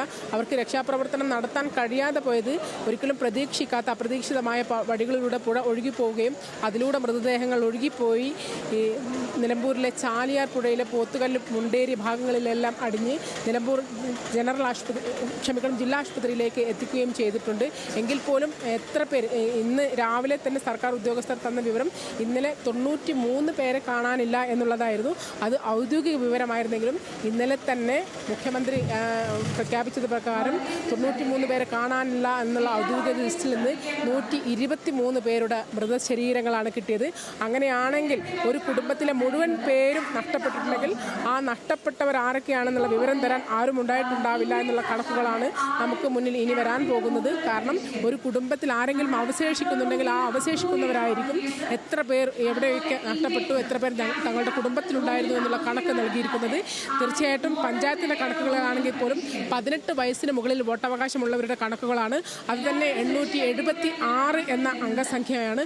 അങ്ങനെ നോക്കുമ്പോൾ പോലും 300-ലധികം 369 പേരെ ഇന്നും എത്തിയിട്ടുള്ളൂ എന്നുള്ളതാണ് പറയുന്നത്. ബാക്കിയുള്ള കണക്കുകളിലൊക്കെ സ്ഥിരീകരണം ആവശ്യമുണ്ട്, വരാനിരിക്കുന്നു. ഇതിൽ നേരത്തെ ഞാൻ പറഞ്ഞതുപോലെ, രാവിലെ തൊട്ടേ പറയുന്നത് പോലെ, വലിയ മലകളിൽ ഈ ചൂരൽമലയ്ക്ക് മുകളിൽ താമസിച്ചിരുന്ന എസ്റ്റേറ്റുകളിൽ റിപ്പൺ, മലയാളം, അത് ആശങ്ക ഉണർത്തുന്ന ഒരു കാര്യം തന്നെയാണ്. മരണക്കണക്കുകൾ ഉയരുമോ എന്നുള്ള ആശങ്ക ഈ ഘട്ടത്തിലുണ്ട്. തീർച്ചയായും ഈ മുണ്ടക്കൈ മേഖല, കഴിഞ്ഞ ദിവസം വരെ മുണ്ടക്കൈ മേഖലയിൽ നിന്നുള്ള ഒരു ദൃശ്യങ്ങളും നമുക്ക് ഉണ്ടായിരുന്നില്ല. ഇന്ന് നമ്മൾ രക്ഷാപ്രവർത്തകർക്കൊപ്പം അവിടേക്ക് പോകാൻ നമുക്ക് സാധിച്ചിട്ടുണ്ടായിരുന്നു. പ്രേക്ഷകർക്ക് ആ ദൃശ്യങ്ങൾ കാണിച്ച് കൊടുക്കുവാൻ ന്യൂസ് മലയാളത്തിന് സാധിച്ചിരുന്നു. അപ്പോഴാണ് നമുക്ക് ആ ദുരന്തത്തിന്റെ വ്യാപ്തി വളരെ കൃത്യമായി മനസ്സിലാകുന്നത്. അവിടേക്ക് ആസിഫും റാഫി കരീമുമാണ് പോയത്. റാഫി എനിക്കിപ്പം ഉണ്ട്. റാഫി, ഈ മുണ്ടക്കൈ മേഖലയിൽ നമ്മൾ പറഞ്ഞ് കേട്ട അറിവേ ഉണ്ടായിരുന്നുള്ളൂ. ഇന്ന് ചെന്ന് നോക്കിയപ്പോൾ എന്താണ് അവിടെ മനസ്സിലാകുന്നത്? എത്ര വലുതായിരുന്നു ഈ ദുരന്തം? എത്ര വ്യാപ്തിയുള്ളതായിരുന്നു? നമ്മൾ പുറത്ത് കണ്ട ഒരു ദുരന്തത്തിൻ്റെ ചിത്രമുണ്ട്. അതിൻ്റെ ഒരു 10 മടങ്ങ് വലിപ്പമുള്ള ഒരു ദുരന്തമായിരുന്നു. സമാനതകളില്ലാത്ത ദുരന്തം എന്ന് നമ്മൾ വാക്കുകൾ ഉപയോഗിച്ച് പറയുമ്പോൾ അത് ദൃശ്യങ്ങളിൽ കാണുന്ന ആളുകൾക്ക് മനസ്സിലാകും എന്ന ആ ഒരു തരത്തിലായിരുന്നു. ഒരു വലിയ മല ഒന്നാകെ ഇടിഞ്ഞ് ഒരു നാടിനെ ഒന്നാകെ ആ മലയുടെ മണ്ണിൽ മുക്കി, ആ മല പിന്നീട് 3 or 4 ആയി തിരിഞ്ഞ് പല ഭാഗങ്ങളിലേക്ക് സ്പ്ലിറ്റ് ചെയ്ത് പോയി. അങ്ങനെ ഒരു 6-7 കിലോമീറ്റർ സഞ്ചരിച്ച് അതൊരു പുതിയ പുഴയായി മാറുന്ന രീതി. അത്തരത്തിൽ വലിയ ദുരന്തം. അത് നമുക്കതിനെ വിവരിക്കാൻ വാക്കുകളില്ല എന്നുള്ളതാണ് ഏറ്റവും പ്രധാനപ്പെട്ട കാര്യം. പിന്നെ ആ ദുരന്ത ഭൂമിയിൽ കണ്ട കാഴ്ചകളാണ്. ആ ദുരന്ത ഭൂമിയിൽ കണ്ട കാഴ്ചകൾ അത്രമേൽ കരളലിയിക്കുന്ന കാഴ്ചകളായിരുന്നു. കാരണം ഈ ദുരന്ത ഭൂമിയിൽ രക്ഷാപ്രവർത്തനം നടത്തുന്നതിനിടെ ഞാൻ നിൽക്കുന്ന ആ സമയത്ത് തന്നെ ഏകദേശം 6 മൃതദേഹങ്ങൾ, ഒരു കുടുംബത്തിൻ്റെ 6 മൃതദേഹങ്ങൾ രക്ഷാപ്രവർത്തകർക്ക് കിട്ടിയിരുന്നു. ആ മൃതദേഹങ്ങൾ കിട്ടുമ്പോൾ അത് കിട്ടുന്ന ഒരു സാഹചര്യമുണ്ട്. ആ സാഹചര്യമാണ് ഏറ്റവും നമ്മളുടെ മനസ്സിനെ പിടിച്ചുലയ്ക്കുന്ന ഒരു സാഹചര്യം. കാരണം ഇവരെല്ലാം തന്നെ ഉറങ്ങുകയായിരുന്നു. ഒരുമിച്ച് അച്ഛനും അമ്മയ്ക്കും ഒപ്പം ഉറങ്ങിയിരുന്ന ഒരു കുടുംബത്തിലെ 4 പേരെ കിട്ടിയത് അവർ ബെഡിൽ കിടന്നുറങ്ങുന്ന പുതപ്പിൽ പൊതിഞ്ഞ രീതിയിലായിരുന്നു. ഒരു പുതപ്പ് കാണുന്ന പുതപ്പ് മാറ്റി നോക്കുമ്പോൾ കിട്ടുന്നത് 4 പേരാണ്. രാത്രി കിടന്നുറങ്ങുന്ന സമയത്താണല്ലോ. ഒരു കുടുംബം ഒന്നടങ്കം കിടന്നുറങ്ങുന്ന സമയത്ത് അവർ ഒന്നും അറിയാതെ മരിച്ചു പോകുന്നു. അവരെ പിന്നീട് തിരിച്ചെടുക്കുന്ന ആ ഒരു ദൃശ്യങ്ങൾ അത്രമേൽ കരളലിയിക്കുന്ന ദൃശ്യങ്ങളായിരുന്നു അത്. ഒപ്പം തന്നെ അവരുടെ അച്ഛനും ഒപ്പം തന്നെ അമ്മയും ഇവരുടെ ഗ്രാൻഡ് പാരൻസ് ആണ്, അവരും ഈ ദുരന്തത്തിൽ മരിക്കുന്നു. അങ്ങനെ 6 പേരെയാണ് നഷ്ടമായത്. ഒരു ഭീതിതമായ കരളലിയിക്കുന്ന കാഴ്ചകൾ തന്നെയാണ്. അതിനും അപ്പുറം അവിടെ രക്ഷാപ്രവർത്തനം ഏത് തരത്തിലാണ് ഇപ്പോൾ നടക്കുന്നത്? ഈ മണ്ണ് മാറ്റിയൊക്കെയുള്ള പരിശോധന നടക്കുന്നുണ്ടോ? അതിലേക്ക് എത്തിച്ചേർന്നിട്ടുണ്ടോ NDRF ഒക്കെ? തീർച്ചയായും രാവിലെ 6 മണി മുതൽ അവിടെ രക്ഷാപ്രവർത്തനം നടക്കുന്നുണ്ടായിരുന്നു. ആ രക്ഷാപ്രവർത്തനം മണ്ണ് മാറ്റിയുള്ള രക്ഷാപ്രവർത്തനം തന്നെയായിരുന്നു. പക്ഷേ ആദ്യഘട്ടത്തിൽ ഈ രക്ഷാപ്രവർത്തകർക്ക് ചെറിയ ഉപകരണങ്ങൾ ഉപയോഗിച്ചുള്ള രക്ഷാപ്രവർത്തനം മാത്രമാണ് നടത്താനായത്. ഏകദേശം ഒരു 11 മണി വരെ ഇതായിരുന്നു സ്ഥിതി. 11 മണി വരെ ചെറിയ ചുറ്റികയും ഈ കമ്പികളും ഒക്കെ ഉപയോഗിച്ച് ഈ വലിയ കോൺക്രീറ്റ് കട്ടകൾ മാറ്റുന്ന ഒരു സ്ഥിതി ഉണ്ടായിരുന്നു. കാരണം വലിയ മനുഷ്യാധ്വാനമുള്ള ഒരു പ്രവൃത്തിയായിരുന്നു, കായികാധ്വാനമുള്ള പ്രവൃത്തിയായിരുന്നു ആദ്യഘട്ടത്തിൽ നടന്നത്. കാരണം ഒരു വീടിൻ്റെ കോൺക്രീറ്റ് ഒന്നാകെ ഒരു 2 ചുറ്റിക ഉപയോഗിച്ച് 10-15 മനുഷ്യന്മാർ ചേർന്ന് അടിച്ചു പൊളിച്ച് മാറ്റിയതിന് ശേഷം പിന്നെ അതിന് താഴേക്ക് മണ്ണെടുത്ത് മാറ്റണമായിരുന്നു. അത്തരത്തിൽ ഈ ഒരു ഗതാഗത സംവിധാനം ഇല്ലാത്തതിൻ്റെ പേരിൽ ഒരു പുഴ രൂപപ്പെട്ട ആ പുഴയ്ക്ക് കുറുകെ താൽക്കാലികമായി കവുങ്ങ് ഉപയോഗിച്ച് സൃഷ്ടിച്ച ഒരു പാലത്തിലൂടെ ആളുകൾക്ക് നടന്നു പോകാനേ കഴിയൂ. ആ ആളുകളുടെ കയ്യിൽ കൊണ്ടുപോകുന്ന ആയുധങ്ങളെ കൊണ്ടുപോകാൻ കഴിയുകയുള്ളൂ. അതായിരുന്നു സിറ്റുവേഷൻ. ഒപ്പം തന്നെ പാലത്തിന്റെ നിർമ്മാണം ആയിട്ടില്ല. പിന്നീട് അതിന്റെ സ്ഥിതി മാറുന്നുണ്ടായിരുന്നു. ഈ ആളുകൾക്ക് ചെറിയ പ്രതിഷേധമൊക്കെ ഉണ്ടായിരുന്നു ഈ കാര്യത്തിൽ. അതിനുശേഷം സേന ഈ വിഷയത്തിൽ ഇടപെടുന്നു. ഹെലികോപ്റ്ററുകൾ വരുന്നു. ഹെലികോപ്റ്ററുകളിൽ കുറച്ചുകൂടി എക്യുപ്ഡ് ആകുന്നു ഈ രക്ഷാപ്രവർത്തകർ. ഈ കോൺക്രീറ്റിൻ്റെ ഇരുമ്പ് പാളികൾ അറുത്തുമാറ്റാൻ കഴിയുന്ന മിഷനുകൾ കൊണ്ടുവരുന്നു. പെട്രോൾ ഉപയോഗിച്ച് പ്രവർത്തിക്കുന്ന മരം മുറിക്കുന്ന മിഷനുകൾ കൊണ്ടുവരുന്നു. അങ്ങനെ കുറച്ചുകൂടി എക്യുപ്ഡ് ആകുന്നു. പിന്നീട് ഈ പ്രവർത്തനങ്ങൾ അതിവേഗം മുന്നേറുന്ന ഒരു കാഴ്ചയാണ് കണ്ടത്. ഒരു 12 മണിക്ക് ശേഷം അവിടെ നല്ല രീതിയിലുള്ള രക്ഷാപ്രവർത്തനം നടന്നിട്ടുണ്ട്. എന്നാൽ രാവിലെ അനുകൂലമായ കാലാവസ്ഥ ഉണ്ടായിരുന്നു എന്നുള്ളതാണ്. രാവിലെ മഴ പെയ്തിട്ടില്ല. രാവിലെ ഒരു 12 മണി വരെ കാര്യമായ മഴ ഈ പ്രദേശത്തുണ്ടായിരുന്നില്ല. എന്നാൽ ഉച്ചയ്ക്ക് 1 മണിക്ക് ശേഷം ഈ പ്രദേശത്ത് മഴയുണ്ട്. ഇപ്പോൾ നമ്മൾ നിൽക്കുന്ന ഈ സമയത്തും ഈ പ്രദേശത്ത് മഴയുണ്ട്. ഇപ്പോൾ ഇവിടെ ഈ ആശുപത്രി പരിസരത്ത് ചെറിയ തോതിലാണ് മഴയെങ്കിൽ മലയ്ക്ക് മുകളിലാണ് ശക്തമായ മഴയായിരിക്കും. മഴ പെയ്യുമ്പോൾ അവിടുത്തെ ആളുകൾ പറയുന്നുണ്ടായിരുന്നു, മഴ പെയ്താൽ പിന്നെ ഇനിയും ഉരുൾപൊട്ടാനുള്ള സാധ്യതയുണ്ട്. ഈ പ്രദേശത്ത് ഈ നിൽക്കുന്നത് മഴ പെയ്താൽ സുരക്ഷിതമല്ല എന്ന്. അത്തരത്തിൽ ഈ മഴ പെയ്താൽ കഴിഞ്ഞ ദിവസം അതുമായി ബന്ധപ്പെട്ട വാർത്തകൾ ഒരു വ്യാജ വാർത്തകളോ അഭ്യൂഹങ്ങളോ ആയിരുന്നു എന്നാണ് ഞാൻ മനസ്സിലാക്കുന്നത്. അതിനെ ചൊല്ലി ഇന്ന് നാട്ടുകാർക്ക് വലിയ പ്രതിഷേധവും ഉണ്ടായിരുന്നു. ആ തരത്തിൽ മാധ്യമങ്ങൾ വാർത്ത കൊടുത്തു എന്ന്, ഉരുൾപൊട്ടൽ ഉണ്ടായി എന്ന് പറഞ്ഞ് കുറെ പേർ ഓടുന്ന ഒരു സാഹചര്യം ഉണ്ടായി. ഇന്നലെ അത്തരത്തിലൊരു പാനിക് സിറ്റുവേഷൻ ഇവിടെ ഉണ്ടായിരുന്നു എന്നുള്ളതാണ്. ഉച്ചയ്ക്ക് ഏകദേശം ഒരു 3 മണിയോടുകൂടിയാണ് അത്തരത്തിലൊരു സാഹചര്യം ഉണ്ടാകുന്നത്. വലിയ ശബ്ദം കേൾക്കുന്നു. ആളുകൾ വീണ്ടും ഉരുൾപൊട്ടി എന്ന സംശയത്തെ തുടർന്ന് ഓടുന്നു. ആളുകൾ ഓടുന്നു എന്ന് പറയുമ്പോൾ രക്ഷാപ്രവർത്തകരടക്കം എല്ലാവരും വളരെ പാനിക്കായി ഇവിടുന്ന് പുറത്തു കിടക്കുന്ന ഒരു സാഹചര്യം ഉണ്ടായിരുന്നു. അത് എങ്ങനെ സംഭവിച്ചു എന്നുള്ള കാര്യത്തിൽ ഇപ്പോഴും വ്യക്തതയില്ല. അത്തരം കാര്യങ്ങൾ ചർച്ച ചെയ്യാൻ കഴിയാത്തൊരു സാഹചര്യം കൂടിയായതുകൊണ്ട് ഇത്തരം കാര്യങ്ങൾ വ്യക്തത വരേണ്ടതുണ്ട്. എന്നാൽ ഞാൻ പറഞ്ഞ ഈ ദുരന്ത മുഖത്ത് നിൽക്കുന്ന ആളുകൾ ഒട്ടും സുരക്ഷിതരല്ല. ആ രക്ഷാപ്രവർത്തനം നടത്തുന്ന ആളുകളൊന്നും ഇപ്പോഴും സുരക്ഷിതരല്ല. എന്തും സംഭവിക്കാവുന്ന സാഹചര്യമുണ്ട്.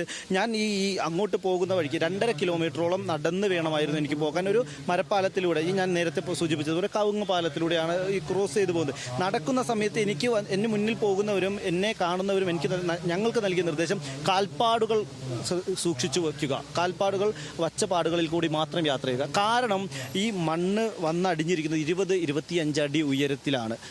തറനിരപ്പിൽ നിന്ന് 25 അടി ഉയരത്തിൽ മണ്ണ് പതിച്ചിരിക്കുന്നു. ഈ മണ്ണിൽ നമ്മൾ കാൽ ചവിട്ടുമ്പോൾ വേണമെങ്കിലും നമ്മൾ താഴേക്ക് പോകാം. എൻ്റെ അരഭാഗം വരെയും താഴേക്ക് പോയിരുന്നു. പിന്നീട് 2-3 SKSSFിൻ്റെ രക്ഷാപ്രവർത്തകർ ചേർന്നാണ് കൈപിടിച്ചുയർത്തിയെടുത്തത്. അങ്ങനെയുള്ള സാഹചര്യങ്ങളൊക്കെ ഉണ്ടായിരുന്നു. അതുകൊണ്ട് തന്നെ ഈ രക്ഷാപ്രവർത്തകർ ഇപ്പോൾ നിൽക്കുന്നത് ഒരു തരത്തിലും സുരക്ഷിതമായ ഒരു സാഹചര്യത്തിലല്ല. ഇവർ നിൽക്കുന്ന മണ്ണിനടിയിൽ കിണറുകളുണ്ട്, സെപ്റ്റിക് ടാങ്കുകളുണ്ട്, വലിയ കുഴികളുണ്ട്. അപകടാവസ്ഥയുണ്ട്, ഒപ്പം രോഗഭീഷണിയുണ്ട്. എല്ലാവർക്കും തന്നെ ഡോക്സിസൈക്ലിൻ ടാബ്ലറ്റ് അവിടെ നിന്നും കൊടുക്കുന്നുണ്ട്. എലിപ്പനി പ്രതിരോധത്തിനായിട്ടൊക്കെ നമുക്കടക്കം മാധ്യമപ്രവർത്തകർക്ക് അടക്കം അവിടെ നിന്നും വിതരണം ചെയ്യുന്നുണ്ട്. അത്തരത്തിൽ ഇങ്ങനെ രക്ഷാപ്രവർത്തനത്തിനായി ദുരന്തമുഖത്ത് നിൽക്കുമ്പോൾ വെല്ലുവിളികൾ നിരവധിയാണ്. അത് പ്രതീക്ഷിക്കപ്പെടുന്നതുമാണ്. ഇപ്പോൾ നിഖിൽ കൂടി ചേരുകയാണ്. നിഖിൽ, ഈ മരണസംഖ്യ സംബന്ധിച്ചൊക്കെ ഒടുവിൽ ലഭിക്കുന്ന കണക്കുകൾ എന്തൊക്കെയാണ്? എന്തൊക്കെ സ്ഥിരീകരണങ്ങളിലേക്ക് നമുക്ക് ഈ മണിക്കൂറിൽ എത്താൻ കഴിയുന്നുണ്ട്? മരണസംഖ്യ സംബന്ധിച്ച് ഔദ്യോഗിക സ്ഥിരീകരണം എന്ന് പറയുന്നത് 123 മരണങ്ങൾ എന്നുള്ളതാണ്. അതിനപ്പുറത്തേക്കുള്ള കണക്കുകൾ തന്നെയാണ് ഇവിടെ നിന്ന് നമുക്ക് ലഭിക്കുന്ന കണക്കുകൾ എന്ന് പറയുന്നത്. അത് 153 എന്നുള്ളതാണ്. അതിനും അപ്പുറത്തേക്ക് ഇപ്പോൾ ഈ കാണാതായ ആളുകളുടെ എണ്ണം അത് എത്രയാണ് എന്നതിലെ കണക്ക് കൂടി പുറത്തു വരുമ്പോഴാണ് നമുക്ക് അക്കാര്യത്തിലൊരു വ്യക്തത വരാൻ പോകുന്നത്. കാരണം ഇന്നിപ്പോൾ റവന്യൂ മന്ത്രി കെ രാജൻ തന്നെ പറഞ്ഞത് ഈ കൃത്യമായി എല്ലാവരെയും രക്ഷിച്ചു, അല്ലെങ്കിൽ ഈ കാണാതായ മുഴുവൻ പേരെയും കണ്ടെത്താനോ അവരുടെ മൃതദേഹങ്ങൾ കണ്ടെത്താനോ സാധിച്ചു എന്ന് പറയണമെങ്കിൽ ആകെ എത്ര ആളുകൾ അവിടെ ഉണ്ടായിരുന്നു എന്ന് കണ്ടെത്തേണ്ടതുണ്ട്. അങ്ങനെ കണ്ടെത്തിയതിന് ശേഷം മാത്രമാണ് നമുക്ക് അതിലൊരു വ്യക്തത വരുത്താൻ സാധിക്കുക. അതിനുള്ള പ്രവർത്തനങ്ങൾ ഇപ്പോൾ റവന്യൂ വകുപ്പ് നടത്തുന്നു എന്നാണ് മന്ത്രി കെ രാജൻ നേരത്തെ പറഞ്ഞത്. അതായത് നിലവിൽ ഇപ്പോൾ ഈ വോട്ടർ പട്ടിക ഉൾപ്പെടെയുള്ള കാര്യങ്ങൾ ഉപയോഗിച്ച് അത്തരത്തിൽ ലിസ്റ്റ് തയ്യാറാക്കുകയാണെങ്കിൽ കുട്ടികൾ ഉൾപ്പെടെ അതിൽ നിന്ന് പുറത്തു പോകുന്ന സാഹചര്യം ഉണ്ടാകും. അത് ഒഴിവാക്കുന്നതിന് വേണ്ടി റേഷൻ കാർഡുകളാണ് പ്രധാനമായും ഈ പട്ടിക തയ്യാറാക്കുന്നതിന് വേണ്ടി, അതായത് ഈ അപകട സമയത്ത് അവിടെ ഉണ്ടായിരുന്ന ആളുകളുടെ എണ്ണം കണ്ടെത്തുന്നതിന് വേണ്ടി റേഷൻ കാർഡുകളാണ് ഉപയോഗപ്പെടുത്താൻ പോകുന്നത്. അതിനൊപ്പം തന്നെ ഈ നമുക്കറിയുന്നത് പോലെ തേയിലത്തോട്ടങ്ങളാണ്, അവിടുത്തെ തോട്ടങ്ങളിലെ മസ്റ്ററിംഗ്, ആ മസ്റ്ററിങ്ങിൻ്റെ രേഖകൾ കൂടി പരിശോധിച്ചാണ് ആകെ എത്ര ആളുകൾ അവിടെ ഉണ്ടായിരുന്നു എന്നൊരു കണക്ക് തയ്യാറാക്കാൻ പോകുന്നത്. ആ കണക്കുകൾ തയ്യാറാക്കിയതിന് ശേഷം നിലവിൽ മരിച്ചവരുടെ എണ്ണം, പരിക്കുപറ്റിയ ആശുപത്രികളിൽ ചികിത്സയിലുള്ളവരുടെ എണ്ണം, ഒപ്പം ഈ കാണാതായവരുടെ എണ്ണം എത്ര, ഇങ്ങനെ ഈ കാര്യങ്ങളെല്ലാം കൂടി ക്രോഡീകരിച്ചായിരിക്കും ഇനി എത്ര പേരെ കണ്ടെത്താനുണ്ട് തുടങ്ങിയ കാര്യങ്ങളിൽ ഒരു വ്യക്തതയിലേക്ക് വരിക. അത് ഇന്ന് വൈകുന്നേരത്തോടു കൂടി ആ പട്ടിക തയ്യാറാകുമെന്നാണ് മനസ്സിലാക്കാൻ സാധിക്കുന്നത്. ഏതായാലും ഇവിടെ എത്തിച്ച മൃതദേഹങ്ങളിൽ ഇനിയും തിരിച്ചറിയാൻ ബാക്കിയുണ്ട്. 11 മൃതദേഹങ്ങൾ തിരിച്ചറിയാൻ ബാക്കിയുണ്ടെന്നതാണ് നമുക്ക് ഏറ്റവും ഒടുവിൽ ലഭിച്ച കണക്ക് എന്ന് പറയുന്നത്. അത് ഇവിടെ നിന്ന് ലഭിക്കുന്ന ഇവിടെ മാത്രം എത്തിച്ച മൃതദേഹങ്ങളുമായി ബന്ധപ്പെട്ട കണക്കാണ്. അതിനപ്പുറത്തേക്ക് ഈ കൂടുതൽ ആളുകൾ ഇപ്പോൾ ഇവിടേക്ക് എത്തിയ സാഹചര്യത്തിൽ ഒരുപക്ഷെ മൃതദേഹങ്ങളെല്ലാം തന്നെ തിരിച്ചറിയാനുള്ള സാധ്യതയുണ്ട്. മൃതദേഹങ്ങൾ തിരിച്ചറിയാൻ കാത്തു നിൽക്കാതെ പോസ്റ്റ്മോർട്ടം ചെയ്ത് മാറ്റിവെക്കുന്ന ഒരു രീതി ഇന്നലെ രാത്രി മുതൽ ആരംഭിച്ചിരുന്നു. കാരണം അത്രയും സമയം ആ മൃതദേഹങ്ങൾ സൂക്ഷിച്ചു വയ്ക്കുന്നതിലെ അതിലെ ചില പ്രശ്നങ്ങൾ കാരണം തന്നെയാണ് അങ്ങനെ പോസ്റ്റ്മോർട്ടം ചെയ്തവയിലാണ് ഈ 11 മൃതദേഹങ്ങൾ തിരിച്ചറിയാൻ ബാക്കിയുള്ളത്. ആ മൃതദേഹങ്ങൾ തിരിച്ചറിയുന്നതിനുള്ള നടപടികൾ ആരംഭിച്ചിട്ടുമുണ്ട്. ബന്ധുക്കൾ ഉൾപ്പെടെ എത്തി ആ മൃതദേഹങ്ങൾ തിരിച്ചറിയാനുള്ള നടപടികൾ ഇന്ന് രാവിലെ മുതൽ തന്നെ നടക്കുന്നുണ്ട്.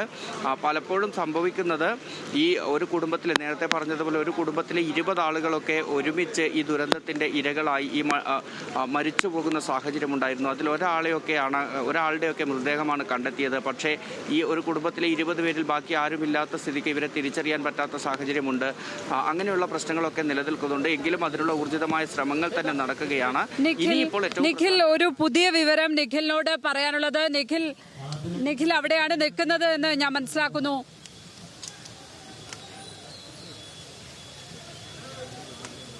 നിഖിൽ, ഇപ്പോൾ നിലമ്പൂരിൽ നിന്നുള്ള 35 മൃതദേഹങ്ങൾ ഇവിടെ എത്തിച്ചിട്ടുണ്ട് എന്നുള്ള വിവരം കൂടി ലഭിക്കുന്നുണ്ട്. നിഖിൽ അവിടെയാണ് നിൽക്കുന്നത് എന്നാണ് ഞാൻ മനസ്സിലാക്കുന്നത്. നിഖിൽ, തുടരൂ.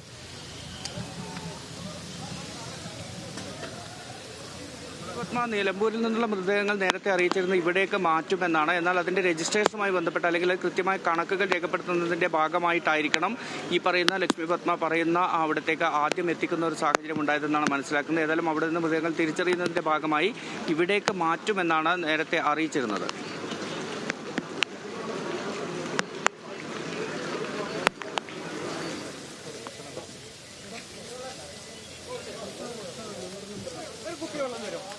നിലമ്പൂരിൽ നിന്നുള്ള മൃതദേഹങ്ങൾ കൂടി എത്തിക്കുകയാണ്. ഏതായാലും ഓരോ ആംബുലൻസും എത്തുമ്പോൾ ഇവിടെ ആളുകൾ അത്തരത്തിൽ കാത്തു നിൽക്കുന്ന ഒരു സ്ഥിതിയുണ്ട്. പല ആളുകളും ഇവിടെ വന്ന് കാത്തു നിൽക്കുന്ന ഒരു സ്ഥിതിയുണ്ട്. അവരുടെ ഉറ്റവർ ഉണ്ടോ ആ കൂട്ടത്തിൽ എന്നറിയുന്നതിനായി കാത്തു നിൽക്കുന്ന സ്ഥിതിയാണുള്ളത്. ദേവൻ കൂടി നമുക്കൊപ്പം ചേരും. ഇപ്പോൾ ദേവൻ, ഇപ്പോൾ എന്താണ് അവിടുത്തെ ഒരു കാലാവസ്ഥ എങ്ങനെയാണ്? മുണ്ടക്കയിൽ രക്ഷാപ്രവർത്തനം ഏത് തരത്തിൽ പുരോഗമിക്കുന്നു എന്നാണ് നമുക്ക് മനസ്സിലാക്കാൻ കഴിയുന്നത്?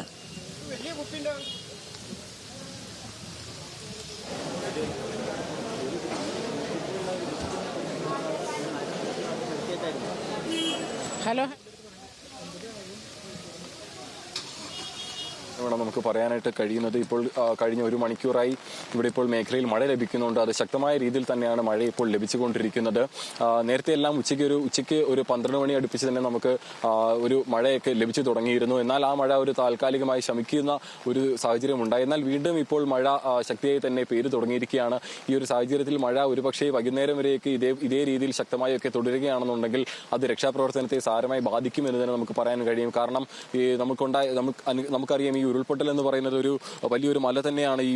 ഈ ഒരു താഴേക്ക് പൊട്ടി താഴേക്ക് വന്ന് ഈ വീടുകളുടെ എല്ലാം മുകളിലേക്ക് വന്ന് പതിച്ചിരിക്കുന്നത്. അപ്പോൾ അത്രയധികം മണ്ണാണ് ഇവിടെ വന്ന് അടിച്ചിട്ടുള്ളത്. ഈ ഒരു മണ്ണിന്റെ മുകളിലേക്ക് വീണ്ടും ഈ വെള്ളവും എല്ലാമായി ഇത് കലങ്ങി മറിയുമ്പോഴത്തേക്കും രക്ഷാപ്രവർത്തകർക്കടക്കം ഈ പറയുന്ന വീടുകളിലേക്കെല്ലാം എത്തുന്നതിന് ഒരു ബുദ്ധിമുട്ട് അനുഭവപ്പെടും. ആ ഒരു തരത്തിൽ കാലാവസ്ഥ ഇനിയും പ്രതികൂലമായി കഴിഞ്ഞാൽ അത് രക്ഷാപ്രവർത്തനത്തെ വേറൊരു രീതിയിൽ തന്നെ ബാധിക്കുമെന്ന് തന്നെ നമുക്ക് പറയാൻ കഴിയും. കാരണം ഞാൻ മുമ്പ് സൂചിപ്പിച്ചതുപോലെ തന്നെ ഹിറ്റാച്ചി അടക്കമുള്ള വാഹനങ്ങൾ മുകളിലേക്ക് എത്തിക്കാൻ സാധിച്ചു എന്നുള്ളതായിരുന്നു ഇന്നിപ്പോൾ ഉച്ചയ്ക്ക് ശേഷം നമുക്ക് പ്രതീക്ഷ നൽകിയ ഒരു കാര്യം.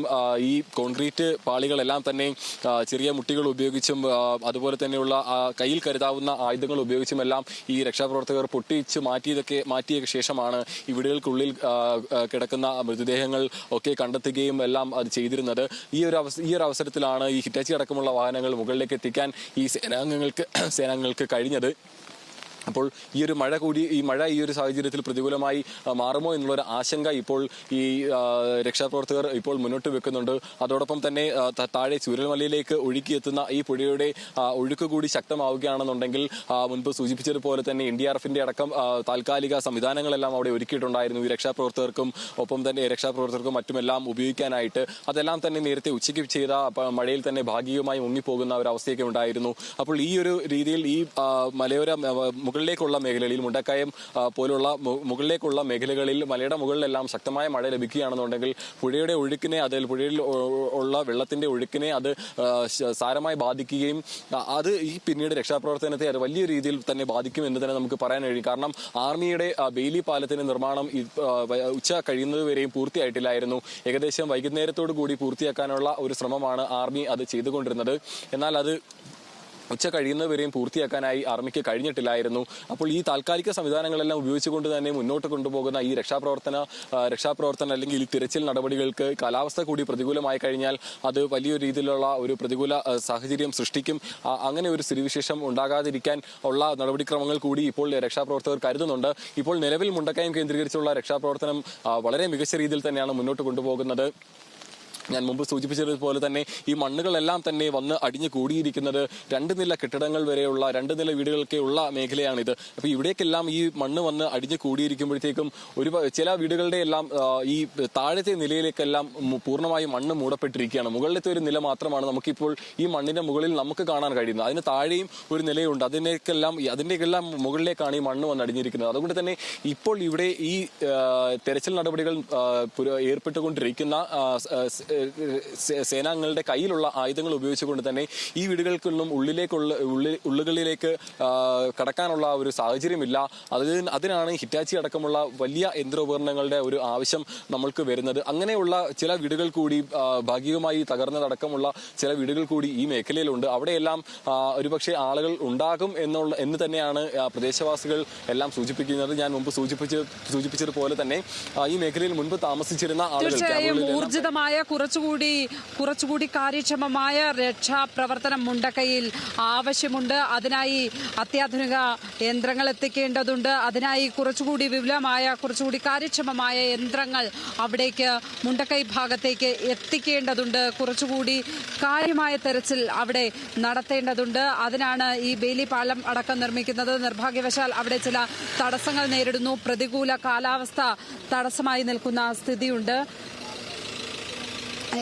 ഈ തരത്തിൽ രക്ഷാപ്രവർത്തനം ഊർജിതമായി പുരോഗമിക്കുമ്പോൾ പോലും നിരവധി പ്രതിബന്ധങ്ങൾ നേരിടുന്നു എന്ന് തന്നെ വേണം മനസ്സിലാക്കാൻ. കാലാവസ്ഥ വളരെ പ്രതികൂലമാണ് ഈ ഘട്ടത്തിൽ. രാവിലെ നമുക്ക് വളരെ തെളിച്ചമുള്ള വെയിലുള്ള ഒരു കാലാവസ്ഥ കാണാൻ സാധിച്ചെങ്കിൽ ഇപ്പോൾ അങ്ങനെയല്ല. കാലാവസ്ഥ പ്രതികൂലമാണ്. മുണ്ടക്കൈ മേഖലയിൽ വലിയ തോതിൽ മഴ പെയ്യുന്നു എന്നാണ് മനസ്സിലാക്കാൻ കഴിയുന്നത്. ഇപ്പോൾ നമ്മളുള്ളത് മേപ്പാടിയിലാണ്. മേപ്പാടി പ്രാഥമികാരോഗ്യ കേന്ദ്രത്തിൽ ആളുകൾ ഇങ്ങനെ വിറങ്ങലിച്ച് അവരുടെ ഉറ്റവരെ കാത്തു നിൽക്കുന്ന കാഴ്ചയാണ് നമുക്ക് ഇവിടെ എത്തിയപ്പോൾ കാണാൻ സാധിക്കുന്നത്. ഇങ്ങനെ ദുരന്ത മുഖത്ത് നിന്നും നമുക്ക് ഈ ഘട്ടത്തിൽ നൽകാൻ കഴിയുന്ന വിവരങ്ങൾ, ചിത്രം ഇതൊക്കെ തന്നെയാണ്.